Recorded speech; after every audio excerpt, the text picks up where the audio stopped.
Welcome to the Instagram stories for Friday, August 22nd. I'm your host, Daniel Hill, and this is the weekend edition of the Instagram stories. I am actually away this weekend at a convention, so rather than do a typical episode the way I normally do, I wanted to share an interview that I recently did with Bella Rose Mortel, who works at beehiiv. If you're not familiar with beehiiv, it's an email newsletter platform, and in addition to Bella Rose working for beehiiv on the email side of things, she also works on the social media for beehiiv as well. Here's the interview that I did with Bella Rose. Today on the show, we're here with Bella Rose Mortel. Bella Rose, welcome. Thank you. I'm so excited to be here. Bella Rose, for people who are not familiar with you, can you tell us who you are and what it is that you do? Absolutely. So right now I am the social media strategist at beehiiv, which is a newsletter platform for creators and entrepreneurs. But I got there by way of Morning Brew from the Branded Content Studio and Workweek, which is another media company where we work on B2B newsletters. So I was always doing branded content or like creating ads for newsletters. And now this is my first time doing organic social for a newsletter platform itself. So super exciting stuff. That's great. One of the reasons that I wanted to have you on the show is that beehiiv has just become such a huge name in the social media space over the past, I'll say 2 years or so, that I've really been seeing people use it more and more. For people who aren't familiar with the platform, can you explain what beehiiv is and how people use it? Absolutely. So beehiiv started as just a newsletter platform. So it was where you would create your content-based newsletters and use beehiiv to send it out. We've recently just released our brand new website builder, which is so amazing. So you can have a fully integrated website with your newsletter. And that has been a real game changer for us. Like in the past few months and even few weeks, as more and more people have started to use it and fully integrate like all their content systems onto beehiiv. But a really big differentiator about us is that we have all of these growth and monetization tools built into the platform. So we make it easier for you to get sponsorships and ways that you can gain more subscribers, all built within the platform. So you're not trying to, use 16,000 different tools just to grow and monetize your newsletter and your content business. There's so much I want to dive into there. So first, if someone doesn't have a newsletter, I personally have just started to get involved with having an email newsletter. It can seem a little bit intimidating to do yet another thing. Maybe you're so focused on your socials or your podcast or your YouTube, whatever, that adding on to that seems a little bit intimidating. So why would you say it's so critical to have an email newsletter? First, I would just want to say that having a newsletter is effort and it is going to take some work to keep it up. And you do have to be consistent with it to be successful. And that's just something I've seen, like being kind of in the industry for the past few years and even being at beehiiv, there are so many people who get started and realize like, oh, this is actually something that is a little bit difficult and something I do have to commit to. So I would just say like, of course I want to tell you it's like super easy and it does when you have that habit down, but, you definitely, you got to put the work in. You have to like want it for sure. But I think a big reason why we see a lot of people beginning to start newsletters and gather email addresses of their audience and like of their customers is because a lot of times people feel like they can't trust social media to always reach the people that they want to reach. Like, of course, social media is good for distribution, but we all saw it when there was a TikTok ban and then everyone started running to Instagram Reels, or LinkedIn recently had a crazy algorithm change and people's videos aren't getting shown to their audience as much anymore and their impressions have taken a huge hit. And that's just the kind of thing that I think a lot of these creators are realizing they don't want to live that way anymore and they don't want to always have to rely on a platform owned by somebody else to reach the people who they want to reach and to grow their audience. So that's why it is like super critical these days, I feel like, to own your audience with a newsletter on beehiiv, because you just want to be able to always have a direct line of communication with your audience for as long as possible, because no one's ever going to, steal your email list from you. So right. Hopefully not, I guess. No, but that makes sense, right? Because people might use certain social media platforms less over time. Maybe, years ago they were big on Facebook. Now they use Instagram, or maybe they've migrated away from Instagram and they solely use TikTok. So keeping up with people on all those platforms is a challenge, but at the end of the day, likely they're going to still use email for the foreseeable future. So that does make sense as a strategy. Okay, we're going to take a quick break. When we come back, I'm going to ask Bella Rose to explain the difference between Beehiiv and some of the other email newsletter platforms that are out there, like Substack and MailChimp and many others. Stick around.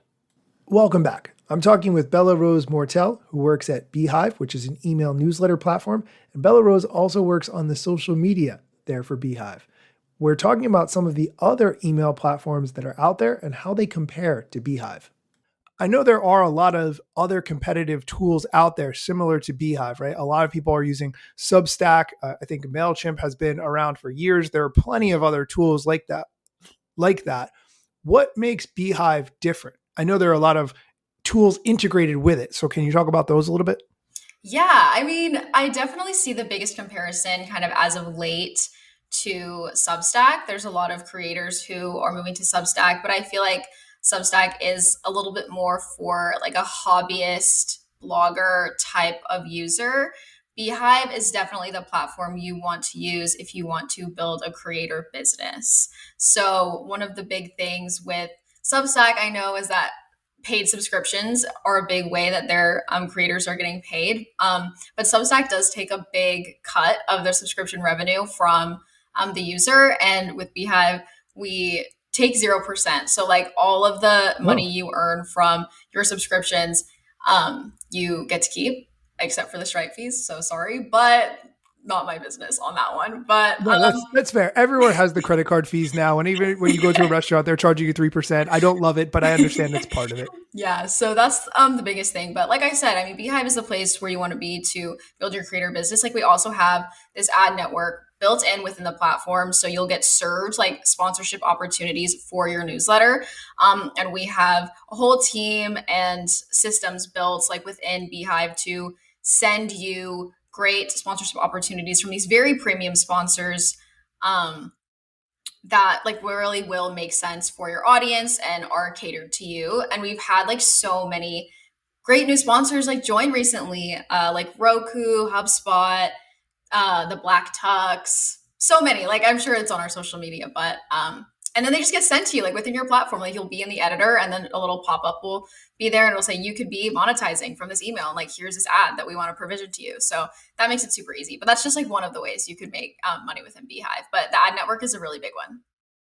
I want to understand more about that because I don't think have, I'm not familiar with this concept for an email newsletter having the platform connect you with sponsors. So, is there a minimum number of subscribers you have to have or a minimum number of opens that you have to receive before you start suggesting sponsors? So there's not a minimum size or anything for your newsletter. The way it works on our end is that these sponsors have like specific audiences that they're trying to reach. And so Beehiiv will provision their ads to the audiences that really make sense. But no, there's not a specific size. But you know, that being said, there are a couple different deals. Like sometimes they have you'll get paid like per click that you send. Sometimes it's per open of your newsletter. So that is going to vary like based on your audience size. But I've had people like as early as maybe 100 subscribers get offered ads from within Beehiiv. Just know like your earnings are obviously going to vary based on like the amount of people. And so if you have more Sure, people, but sure. no, you don't have to have like a huge audience to get started monetizing. I was thinking about, in comparison to YouTube that I think requires X number of subscribers. I think it's 1,000 or whatever it is. And, you have to meet that threshold of so many hours of watch time plus number of subscribers, whatever, before you can start getting revenue. So that's very interesting to me as a model that's how it works. Yeah, I mean, we're definitely factoring in like engagement and other things like that. So it does vary, and I don't have all the specifics on like off the top of my head, but no, yeah, like it is definitely a way I've seen a lot of people make their first like dollar from Beehiiv. So I think that's super exciting. Yeah, I love that. Now, what if you're a person like me and it's really hard to sit down and come up with something to say every week, or some people even do it every day? How do you start to regularly produce newsletter content? And I think of myself as someone who I can type quickly, but my ideas come very slowly. And I struggle to say something unique that millions of other people aren't already saying. Yeah, well, I think you have to realize that, you have a unique perspective. Like every single person has a unique perspective, and you are an expert to somebody about something. I think there really is an art in choosing your niche that's profitable, and it kind of all depends. Like some people who are curating resources and maybe posting job boards or doing things like that, it might be a little bit easier to grow a following because it's just like more simple. But there are also people on the way other end of the spectrum who are truly showing like their perspective, and they're putting their deep thoughts into the newsletter, and they're like, this is my experience I had and this is what I learned from it and what I want to teach you as well. So you could really go any way with it.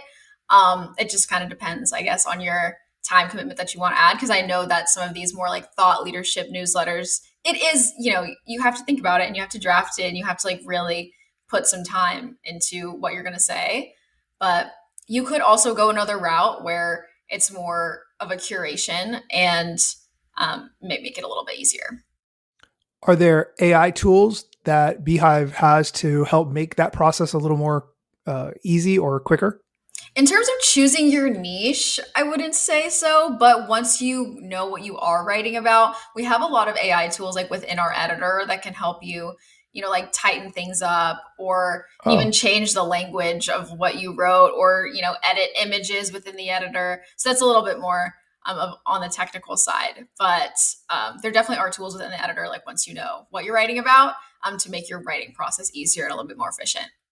that's great. I think there are some other tools within Beehive that can make it easier too, right? I think you have templates and different things like that. Can you talk about that? Yes, if you want to get started writing a newsletter, I feel like one of the main things that people really stress out about is the design, because of course you want to have a beautiful email and you want to have a beautiful website. And we just launched a few months ago these newsletter templates that are truly so beautiful, and you just like click and you can choose your fonts. You can, it has like blocks in there for you. So you just have to add in your content, which really takes away a ton of the stress that comes with staring at a blank screen with all these buttons and like you don't even know. Like I'm not a designer, and I like with my newsletter, I was like, I don't even know what I want it to look like. Like I need some help. So there's definitely some newsletter templates that really help you get started. And we have website templates as well. So if you are building out your new website, and again, like you're not a designer and you don't know what you want it to look like, we have a starting jumping off point for you, and you can customize it as you like. So you could have a full website with Beehive. Like you don't need to pay a separate, whether it's Wix or Squarespace or WordPress or whatever. You can have all of that on Beehive. Yeah, you can have your entire website on Beehive, build custom pages, fully integrate it with your newsletter. People have built some really, really great ones, and they're all over our socials. We're posting them all the time. So if you ever want some inspo, you can see them. I like that. No, but I think it does make sense to have kind of an all-in-one platform, right? Especially if you're going to be collecting email addresses on your website so that you can send your newsletter. It does make sense for the sake of, your sanity that all of that lives in one place. Yeah, I mean, it's definitely made things a bit easier, I think, for these creators to not have to use, like I said earlier, like a million tools to run Right. like your content business. So the fact that your website and your newsletter can fully be run on Beehive is just truly so amazing. Like it's such a treat code. I know I work there and I know I'm biased, but it really is just like so crazy to see like all of the things that our users are building now that they have access to this website builder, and like all the different things that you used to be able to build or that you can build on Beehive now, because before, like way, way back in the day, the websites were just like really simple, but now you Mm, can truly build anything you can dream of on the website builder. And it's just been crazy to see. I love that. Okay, we're going to take a quick break. When we come back, I'm going to ask Bella Rose about her strategies for social media, what she does to promote Beehive. Stick around. Welcome back. In this section of the interview, I ask Bella Rose about her social media efforts to promote Beehive. I know that you also work on social media for Beehive. Can you talk a little bit about what you do in a social media role at Beehive? Oh, what don't I do in social media BI? I think any social media strategist, social media manager would tell you that they're like wearing a bunch of hats all the time. But for me, I am the like community manager, content creator, and strategist for most of our social media. So that would be Twitter, LinkedIn, Instagram, and Threads a little bit. We do have a TikTok that's new. We have a new person who is like taking over our TikTok, and we also have someone who posts all of our tutorials on YouTube. So like those are a little bit separate. Um, but yeah, I mean, we focus a lot on making our product content fun, basically. So I'm all about the little jokes. I'm all about um, just making something that someone would enjoy seeing on their timeline. Because at the end of the day, like the person seeing my post is laying on their couch on a Friday night and they just want to see something fun. They want to see something cool. So it's been really great that the team trusts me to kind of just do whatever I think is best and find fun ways to promote the product and not just be like, use beehiiv, you know? Right. That's actually one of the reasons I really wanted to have you on this show, because you have two roles, right? You have the perspective of here is what it's like to be a creator and produce content for a company for all these different platforms. And also because you're working in the newsletter space, here's what it's like as a creator when you have an email newsletter or you want to start an email newsletter. So coming at it from both sides, I think is a very unique perspective. And that's one of the reasons I really wanted to have you on the show. Yeah, I mean, being a newsletter creator, I think is a whole different thing. I mean, obviously, if you're a creator and you have your social media and you have your newsletter, it is all integrated. It just like it flexes the same muscle. But I think a newsletter is just like a way that you can really go deeper with people because there's Mm. only so much you can do in a 30-second video in the attention economy, as we're Right. saying it now on like Instagram, on TikTok, on even LinkedIn now, whatever. Even the captions on Instagram or TikTok, you can only get a couple of lines in there. And who's reading the captions on a reel or a TikTok? Not many people, right? So, Exactly. It's like I ain't reading all that. So right. I feel like it's become very maybe scientific isn't the right word, maybe calculated that makes it sound bad. But just like people are trying really hard and they know how to get your attention. Like they know what kind of hook to use. They know like the pacing of a video. They know what sound effects to use that are going to keep you there longer. And I feel like with a newsletter, those people were really intentional about that they wanted to hear from you. Like they put their email in their subscribe form and they signed up for your email and they are expecting to get it. And so I really feel like it's a much deeper connection you can build with people because maybe it is a smaller audience than your social media, but it definitely is people who, like I said, are really intentional about wanting to hear from you, which isn't something you always get on like passive scrollers on social media. Right. When you manage all these social media platforms, what do you do so that you can keep things straight and not get burned out and not feel like you're, just running in a million different directions? Can you talk a little bit about how you stay on top of that? Yeah, I mean, I will say that beehiiv is very process light when it comes to social media. And so social media, like as a job, is kind of very reactive. So there are a lot of things that may happen on any given day, and you just have to like, oh my God, like there's a new trend and we have to post this meme and we just need to do it right now. And whatever we were gonna do, that will happen tomorrow. So there are definitely some like super stressful, maybe not super stressful, but like very, like intense times like that.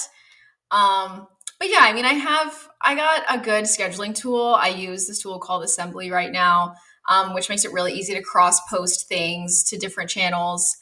And what I really like about that tool, my favorite thing actually is that you can do like auto first comments, like on LinkedIn and on Instagram. So if you wanted to like add your hashtags or like add a link in the comment, like that makes it really easy.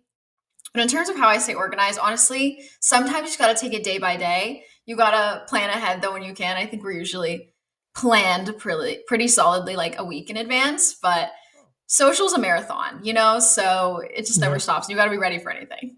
Yes. Yes. This has been great talking with you, Bella Rose. Can you tell us where we can find you online so that we can follow your journey and what we can look forward to you creating in the near future? Yes, you can follow me on all socials. Like my username is just Bella Rose Mortel. It's just my name. You can also follow beehiiv everywhere on social media. It's just spelled a little bit weird, Beehiiv. So you should follow us and like all of our content so my boss thinks I'm doing a good job. I will link Um, to all of that in the show notes so that you can get there directly. Please continue. Thank you. Yeah. And then I also write a newsletter of my own. It's called The Personality Hire. So it's just my own Oh, thoughts about like work and life and career and all that. And I'm actually doing a little series on beehiiv socials where I'm rebuilding our like my own website with beehiiv's new website builder. So if you want to follow along for that, we're doing that on beehiiv socials as well. so you're using yourself as the test subject and getting a new personal brand revised experience out of it. Is that right?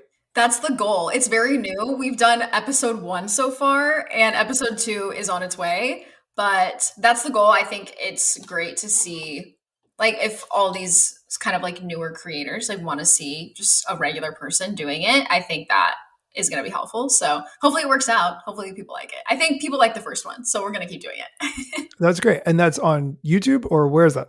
Oh, it's on Beehiiv Social. So I'm posting it LinkedIn, Twitter, Instagram, not Twitter, TikTok, actually. Sorry, it's not for Twitter. We have different strategies. Totally fine. And that makes sense. Many people have stepped away from Twitter and for their own reasons. I will link to that in the show notes so people can check it out and see your journey. Awesome. Thank you so much. Bella Rose, thank you so much for your time. Of course. Thank you. I hope it was helpful. I hope that everyone enjoyed the episode. Okay, that's it for my interview with Bella Rose when it comes to beehiiv and social media. If you'd like to hear us talk about a slightly different topic, stay after the music. If you would like to hear the AI news that we normally do on the weekend episode, you can look for AI news that you should know about wherever you get podcasts, and you can find the latest episode that Ashley and I did talking about this week's AI news stories that you should know. Okay, thank you so much for listening, and be sure to come back on Monday for Masseri Monday, where we talk about what the head of Instagram shared on his Ask Me Anything. If you want to hear a little bit more from me and Bella Rose's conversation, stick around after the music. Let me tell you a couple things that you should know about me. A product manager but do not have a bachelor's degree. But actually that's factually a fraction of me. Another fraction's posting content irregular and irrationally. Still probably won't get a job at the Gram. They forgot, they don't know, or don't care who I am. That's why you never see me at the parties and events. My lack of followers must make me irrelevant. Don't have a course, a book to sell to make a bag of grand. Not a social media marketer, don't represent any brands. Plain to see, don't have an agency, but I got a lot of spam. Just putting in my work, without the glitz and glam. Won't catch me eating fish, unless it's shrimp or clam. No six pack, no risk that there's a gym card in my hand. Don't have a full-time job, but I got a lot of plans. Stay plotting, dropping knowledge on TikTok and Instagram. I recently made like cowboy caviar this week. You know what? Like, no, what is? Okay. So this is like a dip. It's a dip with like red onion, tomato. I put cucumber in mine. I don't know if you're supposed to. Red pepper, avocado, corn, and beans. Except I didn't put beans in mine because I don't like beans. So I completely took out the beans. And you're supposed to eat it with tortilla chips. But I made some, and I just put like salt, pepper, and olive oil on it, like super simple. Made some yesterday, and it is so good. Like it's literally. What makes this cowboy caviar? I don't understand. I actually don't know why it's called that. I think. Oh, okay. I expected in my mind it was going to be like a fish eggs, but you use hot sauce. I have no idea, but I've never heard of that before. Yeah, maybe it's a southern thing. Like I'm from Texas, I'm here in Austin, so I don't know. But I made it for the first time, and it's so good. Like I just want to say, like it's a great, refreshing summer snack. And if anyone wants to test it out, they should. Let me know your cowboy caviar. What did you eat it with instead of chips? Oh, I actually put it on a tortilla. Oh, that sounds nice. Yeah, it was good. I mean, it's basically the same thing as having a tortilla chip, just like a warm tortilla. But I wanted to eat it like a taco, so. Very creative, and I love the substitutions. If you're not into beans, just don't use it. That's totally fine. Yeah, don't like beans, so I'm not using them. That's it.